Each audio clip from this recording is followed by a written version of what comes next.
자, 로마서 10장. 아차, 본문을 알리길 안 해줬네. 어디까지 읽어야 될까요? 로마 10장을 보고 결정을 합시다.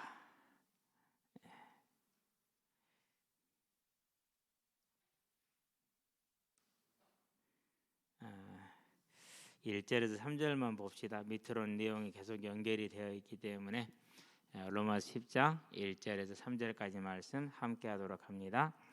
형제들아, 내 마음에 원하는 바와 하나님께 구하는 바는 이스라엘을 위함이니 곧 그들로 구원을 받게 함이라. 내가 증언하노니 그들이 하나님께 열심히 있으나 올바른 지식을 따른 것이 아니니라. 하나님의 의를 모르고 자기 의를 세우려고 힘써 하나님의 의에 복종하지 아니하였느니라. 아멘. 9장에서는 이제 하나님의 선택에 있어서의 절대 주권에 대한 이야기를 했어요. 10장에 오니까 내용이 좀 흐름이 바뀌어요. 유대인들이 안 믿어서, 이스라엘이 안 믿어서 구원을 못 받은 것이다라고 책임이 이스라엘에게 있음을 돌려요. 그러고 11장에 가니까 또 뭐라고 얘기를 하느냐? 은혜로 택하심을 입은 자들이 남아있다라고 얘기를 해요. 그래서 행위로 만약에 우리가 구원을 받으면은 그것은 은혜로 택한 것이 아니지 않느냐라고 얘기를 하죠. 그러니까 9장, 10장, 11장이 어떻게 보면 좀 왔다 갔다 하는 것 같은 그런 느낌이 들죠. 그런 느낌이 드는데요. 그러면 어디로 가야 됩니까? 그러면 이제 로마서 1장으로 가야 돼요. 로마서 1장에서 우리가 뭘 보았죠? 자, 우리가 이제 지금 기억나는 게 로마서 1장 18절에서 23절, 그 중에 22절인가 21절인가 한번 봅시다. 그 중에 20절이네. 자, 창세로부터 그의 보이지 아니하는 것들 곧 그의 영원하신 능력과 신성이 그가 만드신 만물에 분명히 보여 알려졌나니 그러므로 그들이 핑계하지 못할지니라 그랬어요.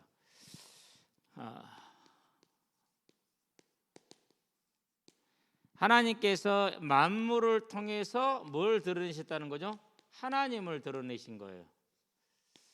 그렇기 때문에 나는 들어본 적이 없어요, 저는 하나님 계신지 몰랐어요, 이렇게 핑계할 수 있다 없다? 핑계를 할 수가 없다라고 얘기를 했어요. 자, 그러면 이제 우리가 이 부분하고 하나님의 선택과 유기의 부분을 조화가 시켜야 되느냐 말아야 되느냐, 학자들은 그 조화를 안 시켜요. 시키지 않고 그대로 그냥 놔둬요. 하나님의 주권적, 절대 주권적인 선택도 인정을 하고 듣는 자의 불신앙도 인정을 하고, 아마 그 자세가 제가 볼 때는 가장 나을 것 같기는 해요. 자, 그런데 우리가 한 가지 볼 수 있는 건 있어요. 분명히 하나님께서 이렇게 만물을 통해서 알려주었기 때문에 불신앙한 것은 누구의 책임이죠? 그들의 책임이죠. 그러면 한 발을 더 나가봐요. 어디로 나가볼까요? 창세기 3장으로 한번 가봐요. 자, 여기서 우리가 뭘 볼 수 있어요? 분명히 하나님께서는 아담에게 안전한 장치를 해 두셨어요. 그렇죠? 잊어버릴 수 없는 장치를 하신 거예요. 그러니까 안식일과 선악을 알게 한 나멜매를 금하심으로 완전한 장치를 해두죠. 그런데 뭐하죠? 그런데 불순종을 하죠. 여기에서 무엇을 찾을 수가 있느냐? 창세기 3장의 아담의 타락에서 선택받은 이스라엘의 타락의 그 모양과 답을 찾을 수가 있어요. 그러면 분명히 그것은 아담이 듣고도 불순종한 거잖아요. 누구 책임이죠? 그러니까 아담의 책임인 것이죠. 즉 사람의 책임이에요. 우리가 이것까지도 하나님이 계획했다고 할 수 있어요? 그건 아니에요. 하나님은 뭐가 없는 분이에요? 죄가 없는 분이고 악이 없는 분이시잖아요. 사람의 책임인 것이죠. 자, 그럼 하나를 더 가봐요. 어디로 갈까요? 초대교회와 중세교회로 가요.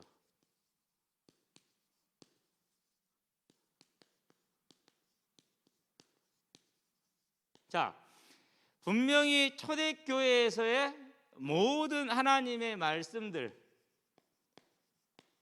특별히 사복음서, 신약이라고 표현을 할게요. 충분하게 주어졌어요? 안 주어졌어요? 주어졌죠. 그래서 397년에 정경이 완성이 돼요.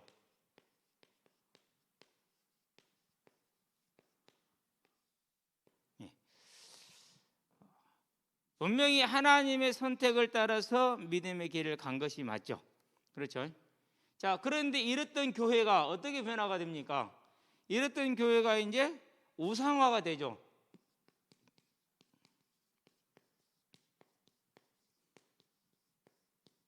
중세 우상화. 그래서 많은 사람들이 이제 어디로 갔어요? 거의 모든 사람들이 타락의 길을 갔죠. 물론 이때에도 남은 자 7천은 있었겠죠. 이때도 남은 자 7천은 분명히 있었어요. 자, 이건 누구 책임이죠? 중세 우상화는 하나님이 유기하신 건가요? 안 그러면은 사람의 불순종인가요? 사람의 불순종이 분명하죠. 그렇죠. 이게 여기는 보면은 분명히 사람의 불순종이 분명한 것이 맞아요. 자, 그러면 이제 개인들로 한번 가봐요. 우리가 가장 먼저 들 수 있는 사람이 누구예요? 사울왕이에요. 네, 사울왕. 물론 노아 시대도 들 수 있어요. 그렇죠? 네, 노아 시대 들 수 있고 바벨탑도 들 수 있어요. 왜요? 셈과 함과 야벳의 후손들 중에서 바벨탑이 나왔잖아요. 분명히 그들은 체험했고 보았고 들었고 다 알고 있죠. 그런데도 하나님을 떠났단 말이죠. 노아 시대도 마찬가지죠. 그러나 노아는 은혜를 입었다 이렇게 얘기를 했잖아요. 근데 이미 알고 있었던 것이죠. 선택을 받았던 거죠. 자, 그럼 사울왕을 봐요. 분명히 사무엘상에 보니까 10장 1절에 이스라엘의 뭐로 삼으셨어요? 지도자로, 일꾼으로, 목자로 삼았어요. 하나님을 대신해서. 자, 그 말은 무슨 말입니까? 이게 이제 사무엘이 그러면서 9장에서 뭘 줍니까? 체험을 주죠. 체험, 무슨 체험을 줘요? 성령을 체험을 주는 거예요. 그런데 어떻게 됩니까? 13장에 보니까 이제 사울왕이 타락을 하되 13절 14절에 하나님께서 그를 버렸다라고 얘기를 하죠. 그런데 왜 버렸습니까? 왕께서 하나님의 말씀을 버렸으므로 하나님께서도 왕을 버려 왕이 되지 못하게 하셨나이다. 15장에서 그렇게 얘기를 하고 있죠. 28절인가요? 24절인가 하여튼 그래요. 분명히 알고 있었고 믿고 있었는데 본인이 버린 거예요. 타락한 거죠. 그렇죠. 본인이 타락했어요. 그런 다음에 누구를 볼까요? 이제 솔로몬을 봐요. 물론 솔로몬은 구원에서 제외된 건 아닙니다. 그런데 분명히 하나님의 믿는 믿음에서 어디로 갔어요? 믿음에서 우상으로, 불신앙으로 갔어요. 얼마든지 뭐 할 수 있다는 얘기입니까? 하나님의 절대 주권적 선택을 사람이 버리고 떠날 수 있다라는 것을 충분히 지금 보여주고 있죠. 자, 그런 다음에 누구를 볼까요? 이제 여로보암 볼까요? 분명히 여로보암에게 열왕기상 11장 38절에서 뭐라고 말씀하십니까? 네가 다윗처럼 하나님의 말씀에 청종하면은 내가 너에게 너희 집을 견고히 세우겠고 이스라엘을 너에게 주리라. 그러나 이것을 영원히 하지는 않을 것이다. 곧 이 너로 말미암아서 유다를 회개시키고 나고 그들이 믿음을 회복하면은 너를 다시 내가 뭐 하겠다는 거죠? 쉽게 말해서 연착륙을 시켜주겠다라는 거예요. 연착륙이 무슨 말이죠? 남과 북을 하나로 다시 묶는데 여로보암 집이 멸망하지 않고, 그러니까 이것은 아주 좋은 일이죠. 큰 복을 받은 것이죠. 그런데 여로보암이 뭐였어요? 스스로 버렸어. 그래서 하나님이 그를 뭐라고 책망합니까? 네가 버리고 나를 진노케 하였으므로 내가 너를 이렇게 징계하겠다라고 얘기를 하죠. 누구도 그렇습니까? 바하사도 마찬가지입니다. 자, 바하사를 하나님 아들 에후가 꼬집는데 열왕기상에서 16장 2절에서 뭐라고 그럽니까? 내가 너를 티끌에서 건져서 이스라엘의 주권자가 되게 하였는데 왜 네가 나를 버렸느냐, 그런 나를 버려. 그러므로 내가 너를 징계해서 너희 집이 여로보암의 집과 같이 되게 하겠다. 성에서 죽으면은 개들이 먹고 들에서 죽으면 새들이 먹을 것이다. 이렇게 얘기를 하죠.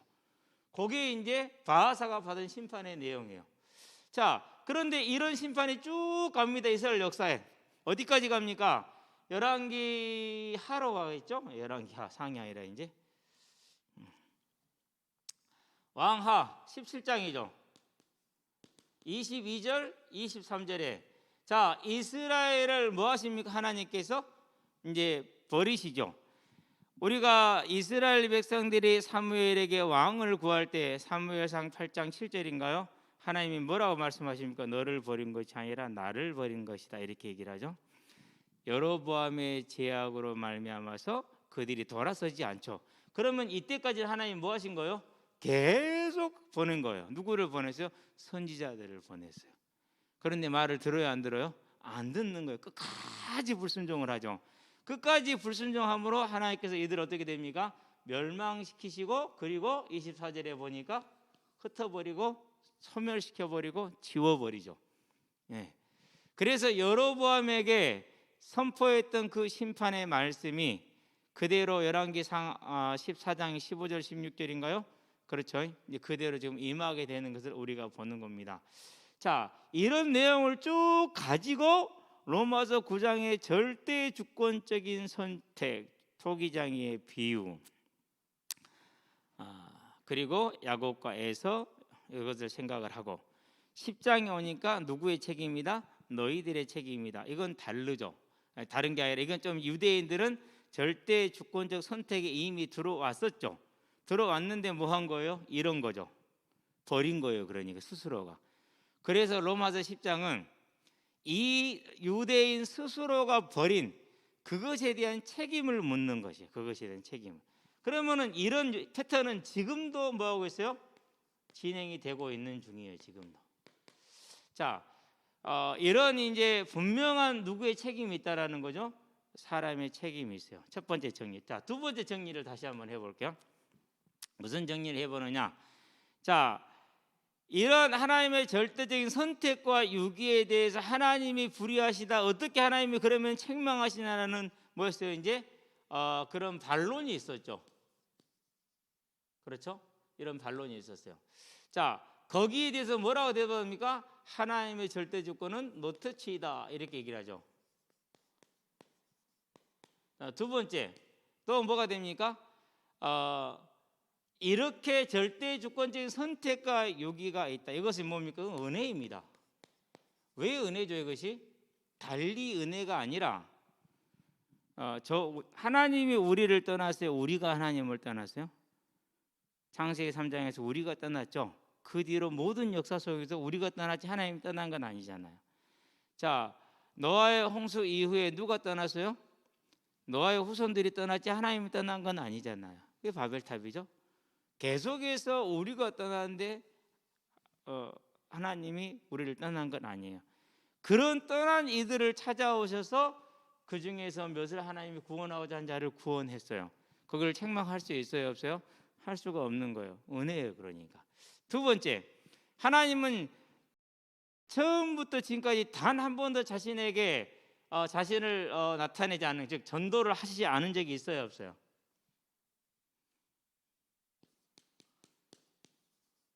전도를 단 한 번도 신 적이 없어요. 그게 뭐예요? 그게 로마서 1장 20절. 그게 뭐예요? 그게 구약 이스라엘.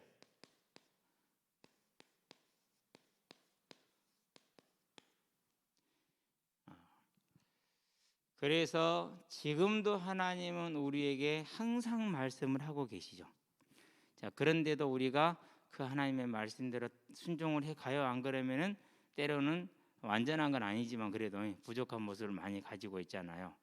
저와 여러분들은 이걸 바라볼 때에 하나님의 절대 주권으로 인해서 죄인 된 나를 새와 사물로 죽었던 나를 살리신 은혜에 감사할 것과, 두 번째는 지금도 많은 사람들에게 복음은 전해지고 있으나 이와 같이 뭐 하는 거예요? 거역하고 있다라는 사실을 저와 여러분들은 기억하게 되길 바랍니다.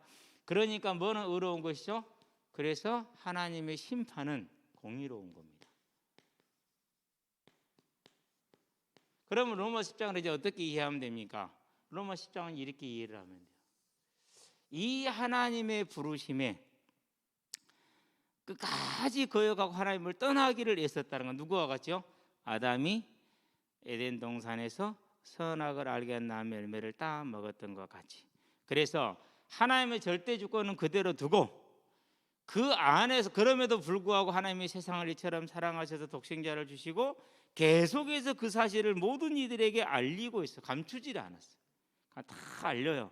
그런데도 사람들이 뭐 하는 것입니까? 이제 믿지 않고 있다라는 책임이 있다라는 것을 분명히 하고 있습니다. 이런 관점에서 하나님의 절대 주권과 사람의 책임을 그대로 어떻게 조화시키지 않고 양립시켜 놓은 측면이고, 또 한 가지는 특별히 지금 유대인들에 대해서 얘기를 하기 있기 때문에 그 사람들은 복음을 알았다 몰랐다? 알았다.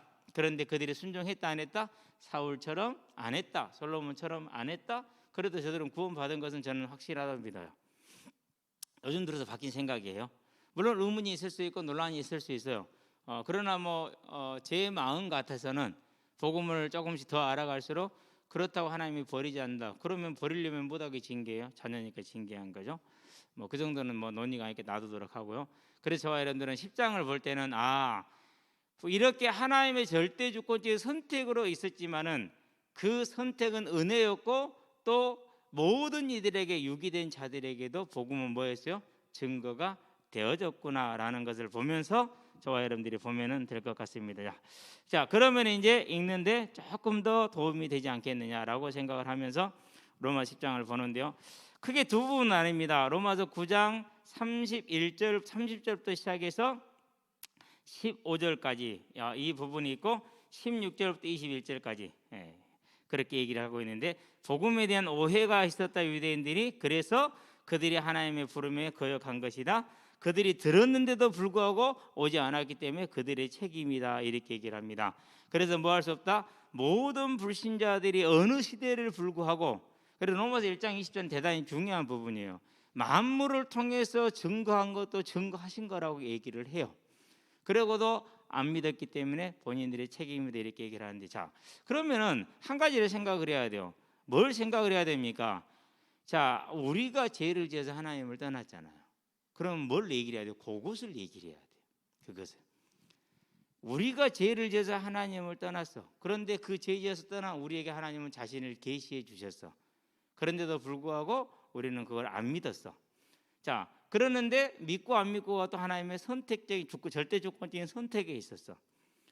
그러니까 이것을 조화시킬 수는 없어요. 단지 이 사실을 그대로 그냥 정립해 놓아야 돼요. 그대로 놔두면 돼요. 저와 여러분들도 성경이 가는 데까지만 가고 안 가는 데는 안 가게 되길 바랍니다. 왜 그렇습니까? 우리의 오늘 가지고 있는 생각과 이해의 틀은 어디서 만들어진 거예요? 이 시대라는 한정된 속에서 만들어져 있어요.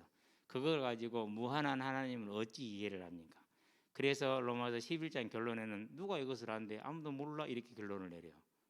얘기를 다 맞춰놓고 나서 깊도다 하나님의 비밀을 알 수 있는 것이 없다라고 얘기해요. 저와 여러분은 그냥 그대로 믿으면 되는 줄로 믿습니다. 그래서 베드로도 말하죠. 억지로 풀지 마라, 있는 대로만 가라. 그래서 우리의 이해와 우리의 생각으로 모든 걸 뚫어내려는 생각 자체가 사단이 우리를 붙들고 있는 생각이다. 저와 여러분들은 그렇다라고 그저까지 인정하면 됩니다. 자, 1절을 말합니다. 모세가 이스라엘을 위해서 시내산에서 중보기도 했던 것처럼 금송아지 우상을 만들었을 때 지금 바울도 유대인을 위한 중보기도를 하고 있죠. 형제들아, 내 마음에 원하는 바와 하나님께 구하는 바와 이스라엘을 구하는 바는 이스라엘을 위함이니 곧 그들로 구원을 받게 하려 함이라.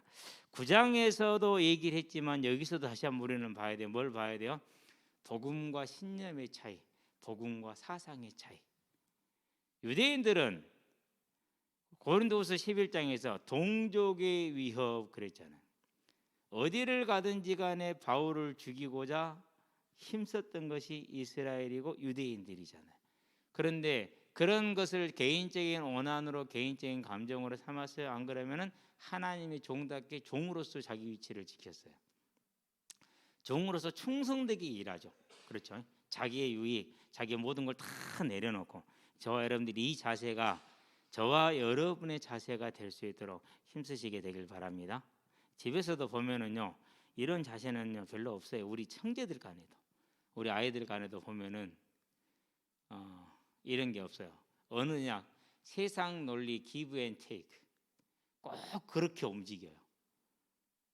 그것은 이 세상 논리이지 하나님의 논리는 아니에요. 하나님 우리한테 구원을 주실 때, 우리 죄를 용서할 때 뭐 바꿔 주셨어요? 은혜로 주셨잖아요. 선물로 주셨잖아요. 그게 세상에서는 가장 미련해 보이고 멍청한 것 같아요. 그런데 복음 안에서는 최고의 하나님의 은혜 가운데 있는 삶이 되는 거예요. 저와 여러분들은 절대 이 원리를 잊어버리지 말고 바울이 우리 앞에서 행한 이 일을 저와 여러분의 길로, 우리의 선생으로 삼으시게 되길 바랍니다. 누가 그랬으니까요? 예수님이 그랬으니까, 하나님이 그랬으니까 우리도 그래야 됩니다. 그게 뭐예요? 그게 세상을 우리가 살아가는 빛과 소금이에요. 너무 위대해요. 그런 인물이 또 이제 누구예요? 모든 신앙의 인물들이 다 그랬는데 특별히 누구요? 다윗. 상상을 초월하죠. 너무너무 위대한 인물이죠.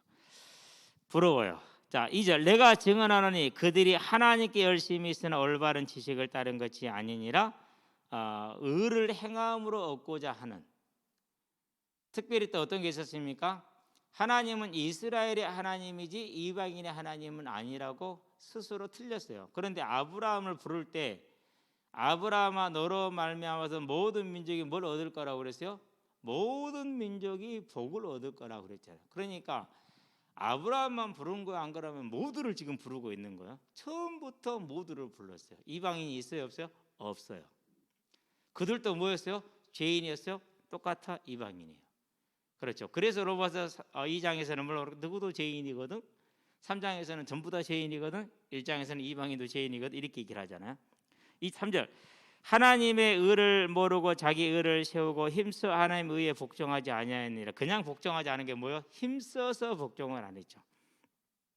그래서 자기들에게 보내는 선지자의 말을 듣지 않고 돌로 쳐서 죽였다. 마태복음 23장 37절 38절에 예수님이 지적을 하고 계시죠. 그렇죠? 그리스도는 모든 믿는 자에게 의를 이루게 하여 율법의 마침이 되시니라. 율법의 완성, 율법의 마침, 두 가지 의미를 다 가지고 있어요. 율법의 목표, 율법의 완성, 두 가지 의미 이해를 해야 돼요. 자, 우리가 마라톤을 달립니다. 그러면은 목표 지점은 어디죠? 골인 지점이잖아요. 그렇죠. 그럼 골인 지점에 가면은 뭐가 끝나는 거죠? 경기가 마치는 거죠. 그렇잖아요. 그래서 율법의 마침이라는 것은 율법의 목표, 율법의 완성을 가지고 있다라는 것을 꼭 기억하시게 되길 바랍니다. 무슨 말입니까? 율법이 죄를 말해줍니다. 뭘 말합니까? 죄값을 지불하라고 그럽니다. 그래서 죄값을 지불하라고 할 수가 없습니다. 그래서 누가 지불했습니까? 예수님이 지불했어요. 그걸 지금 말해주는 것이죠. 자, 이것을 되게 복잡하게 풀어요. 궁금하신 분들은 카페에 올려놨으니까 보세요. 근데 우리는 이렇게 간단하게 풀면 아무 문제 없어요. 모세가 기록하되 율법으로 말미암는 의를 행하는 사람은 그 의로 살리라 하였거니와. 레위기 18장입니다. 자, 그런데 레위기 18장 1절에서 마지막 절까지 내용은 뭐냐? 율법을 지키면 살아. 그럼 반대말은 뭐죠? 못 지키면 죽어, 쫓겨난다는 소리예요. 율법으로 지켜도 될 수 있다, 없다? 없다라는 것을 말해주는 거예요.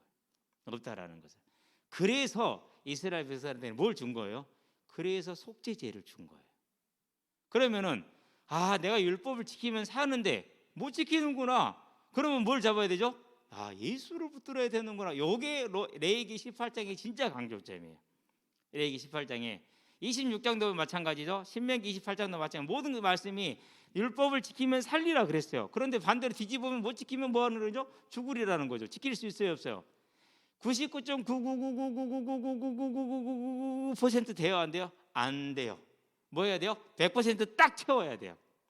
채울 수 있어요, 없어요? 안 되죠. 그러니까 제대로 딱 율법 읽으면 아이고 나는 죽었다예요. 그게 뭐예요? 그게 율법의 기능이야. 그럼 어디로 가야 돼요?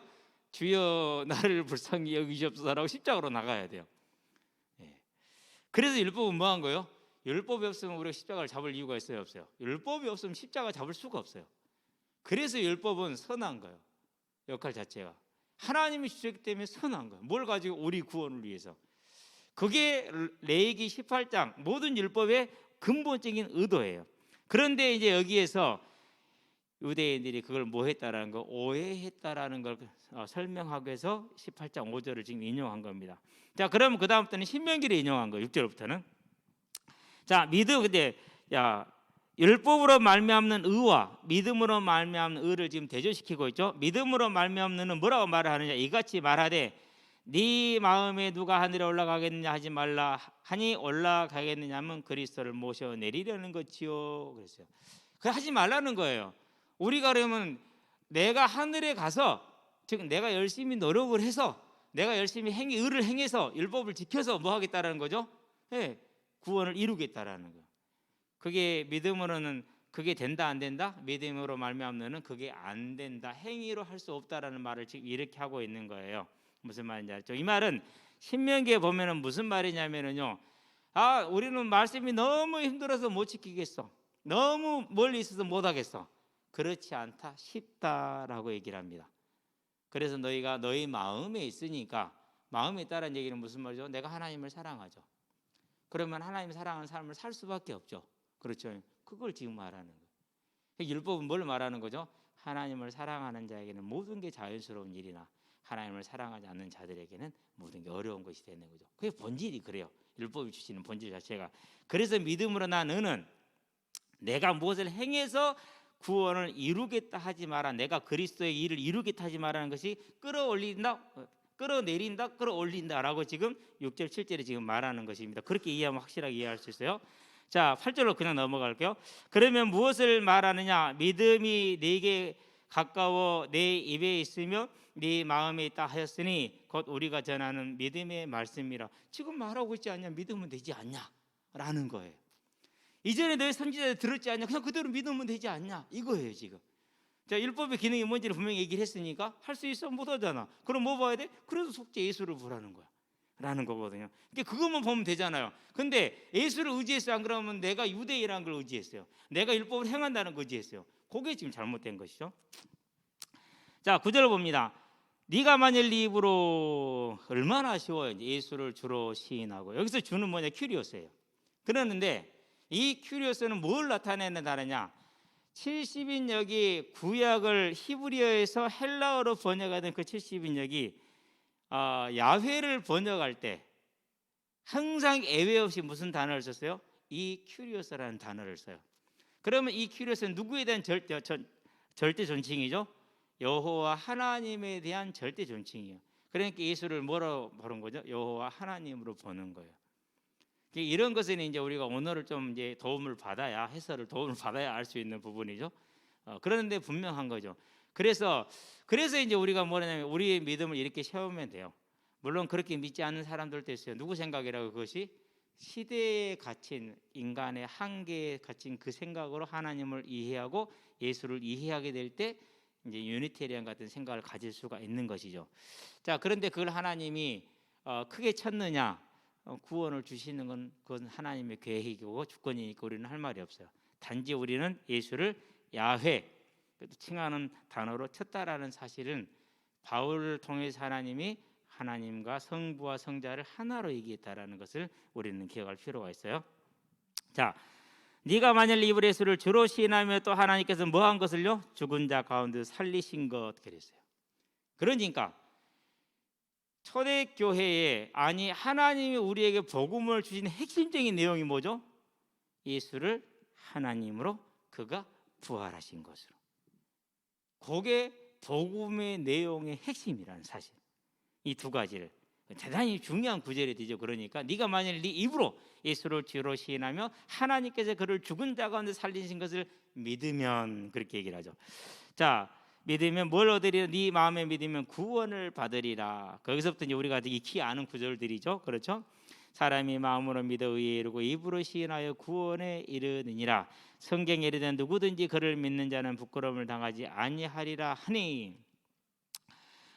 여기는 이제 구약을 찾아보면은 다급한 일을 당하지 아니하리라 그랬어요. 다급한 일을. 그것을 이렇게 이제 구원으로 이제 바꿔서 이렇게 지금 하나님이 보이는데, 그때 그 다급함이 뭐라는 거 그러니까 이런 뜻을 가지고 있다는 것이죠. 자, 유대인이나 헬라인이나 차별이 없음이라 한 분이신 주께서 모든 사람의 주가 되사 그를 부르는 모든 사람에게 부여하시도다, 그렇게 얘기를 했죠. 자, 우리가 이번 주 주보에 보니까 레위기 23장에서 초실절에 떡 두덩이였는가요? 초실절이었나요? 그 떡 두덩이가 나왔었죠. 그 떡 두덩이가 뭘 의미한다고 그랬어요? 한 덩이는 이스라엘을, 한 덩이는 이방인을 의미한다고 그랬죠. 그러니까 한 번도 하나님은 모두의 하나님이었지 이스라엘만의 하나님은 된 적이 단 한 번도 없어요. 단지 그 사람들을 택해서 하나님의 일을 시키고 있는 것뿐이지. 그렇죠? 이해하면 되겠고요. 자, 13절 누구든지 주의 이름을 부른 자는 구원을 받으리라. 헬라인의 예발에 차별이 없다는 거죠. 자, 그러면서 14, 15절은 이제 16절, 17절까지는 이제 들음이 된 얘기가 나오니까 15, 16절만 봅니다. 그런데 그들이 믿지 아니한 일을 어찌 부르려, 듣지도 못한 일을 어찌 믿으려, 전파하는 자가 없이 어찌 들으려, 보내심을 받지 아니하였으면 어찌 전파하리요. 기록된 바 아름답도다. 좋은 소식을 전하는 자들의 아름다움 발휘함과 같으니라. 이것을 이제 구원의 단계다 이렇게 표현을 하는 해석을 해요. 근데 저는 그걸 굳이 구원의 단계로 해석할 이유는 없다라고 생각을 해요. 구분하기 어렵거든요. 구분할 수가 실은 없거든요. 여러분 한 번 넣고 바로 믿었습니까? 여러분이야 뭐 모태로 어렸을 때 믿었으니까 별로 문제 없죠. 저 같은 사람은요, 아니요, 수도 없이 들었어요. 들을 때마다 때리가 자식아 한 번에 안 믿었어요. 그렇기 때문에 저는 제 개인적인 경험과 제 생각과 이해로는요, 구원의 단계가 필요한 것이 아니고 단지 복음이 전파되었다라는 것을 강조하는 거예요. 마음 듣고 믿을 수 있도록 전파되었다는 걸 강조하기 위한 수사적인 모양새이지, 그걸 딱 구원의 단계로 정할 이유는 없다고 생각해요. 어디에서도 그런 얘기하고 여기서만 얘기 나오거든요. 그렇다는 것은 뭐죠? 지금 여기서는 구원의 단계를 말하는 단계, 안 그러면 지금 구원에 관련된 하나님의 섭리를 말하는 거예요. 구원에 관련 하나님의 섭리이기 때문에 뭐 단계 이런 것은 아니라고 생각해요. 근데 주석을 보면은요, 다른 모든 뭐 해설서도 그렇고 어마어마하게 해놨어요. 넘어가도 된다고 확신을 합니다. 자, 16절 봅시다. 여기까지가 뭐라고요? 이제 여기까지 분류상으로는 그릇된 지식으로 말미암은 불신앙이라고 그렇게 분류를 해요. 그릇된 지식으로 말미암은 불신앙이다.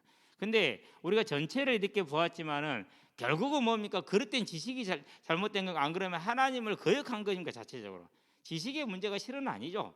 그렇죠? 그러면 저와 여러분들 지금 뭐 지식이 온전합니까? 그것도 아니거든요.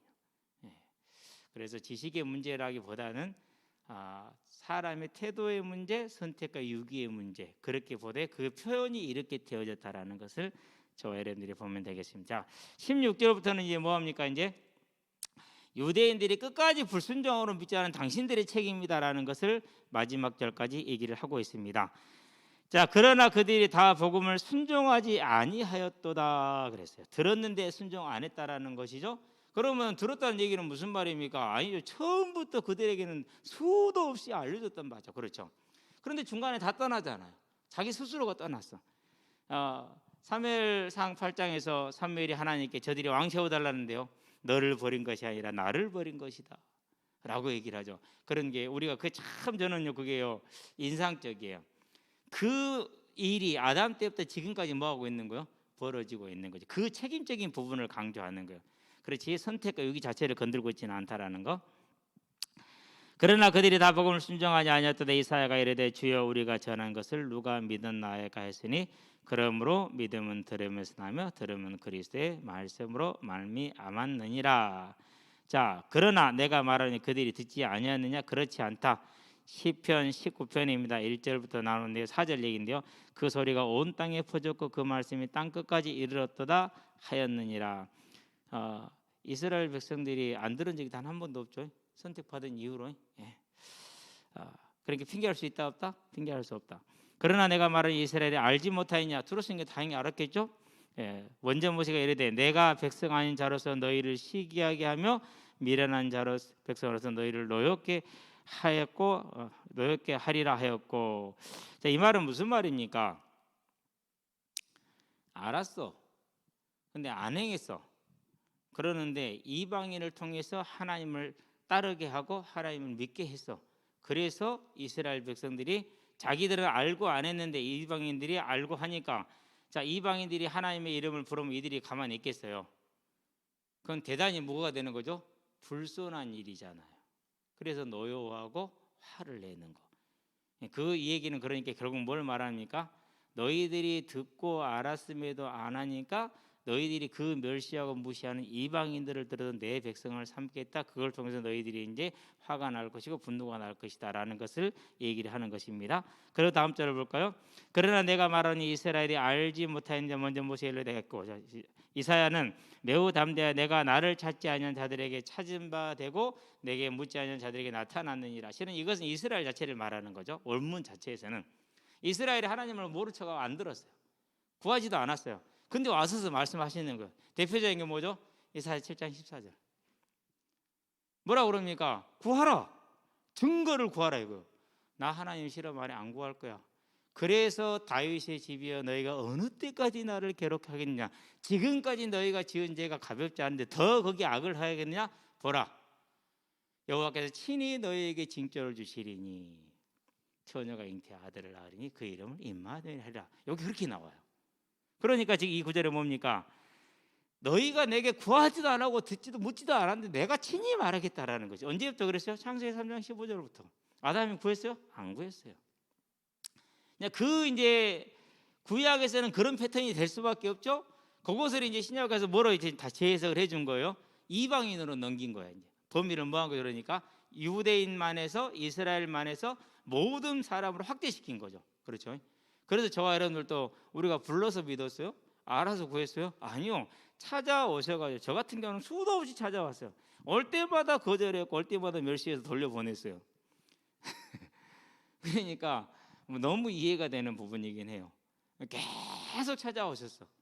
그래서 여러분들이 복음을 전할 때 멸시당할 수 있어요. 무시당할 수 있어요. 근데 저는 그런 거에 대해서 내가 그랬으니까 뭐 당연하지 않겠냐라고 생각을 해요. 나도 수없이 그랬으니까. 그래서 이제 이스라엘에게 하던 말을 지금은 이제 이것을 뭐로 확대 적용하는 거예요? 모든 사람에게 특별히 이방인들이 확대 적용을 시키고 있는 그런 구절이죠. 자, 그리고 21절 이스라엘에 대해 이르되 순종하지 아니하고 거슬러 말하는 백성에게 내가 종일 내 손을 벌렸노라 하였느니라. 그렇죠. 예수님이 오셔가지고도 자기를 숨겼어요? 안 그러면 이렇게 드러내셨어요?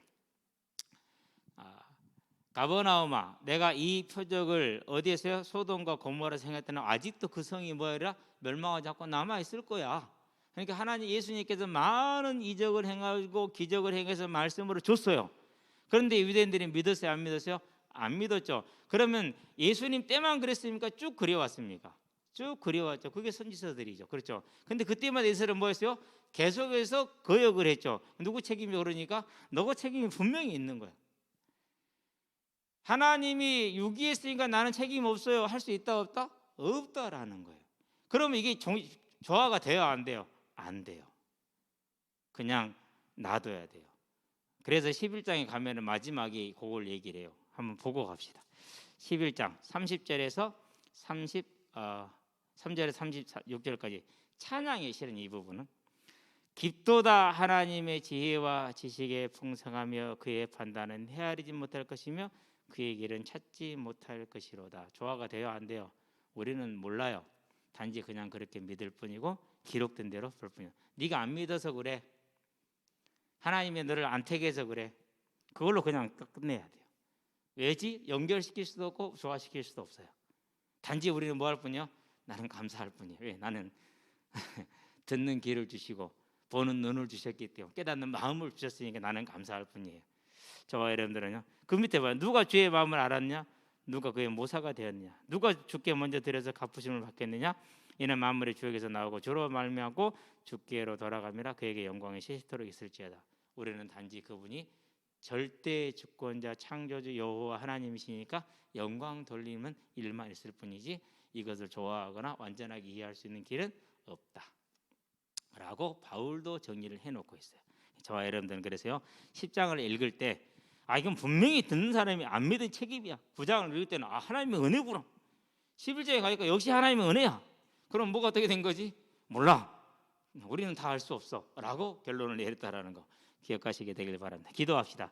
살아계신 아버지 하나님, 창세 전에 하나님의 선하신 뜻 안에서 하나님의 형상대로 지으시고 우리가 하나님을 떠나서 하나님을 거역하며 하나님을 대적하며 하나님을 알지 못한다 할 때에도 찾아오셔서 우리를 듣게 하시고 보게 하시고 깨닫게 하셔서 믿게 하신 것을 감사를 드립니다.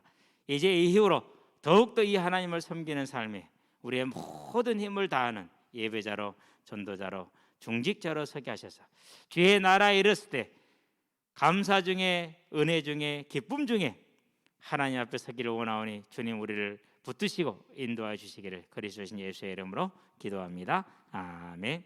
이제는 우리 주 예수 그리스도의 십자가 대속의 은혜와 독생자 예수를 죄인을 위하여 기잡고 내어주신 하나님 아버지의 무한하신 사랑과 지금도 죄인을 생명과 의와 영화의 길로 인도하시는 성령의 내주 교통 역사하심이 오직 하나님의 은혜 안에 보며 들으며 깨달아 예수를 주로 시인하고 그의 부활을 믿음으로 예수를 그리스도로 시인하고 고백함으로 하나님의 자녀가 되어 이 땅에서 사는 날 동안 주와 함께하며 하나님의 나라를 이루고 하나님의 나라에 힘써 차지함으로 영원한 천국의 영광을 누리게 될 우리 모든 대학 청년들과 함께하는 모든 이들의 심령 위에 복음의 진로 위에 지금으로부터 영원토록 함께 계실지어다.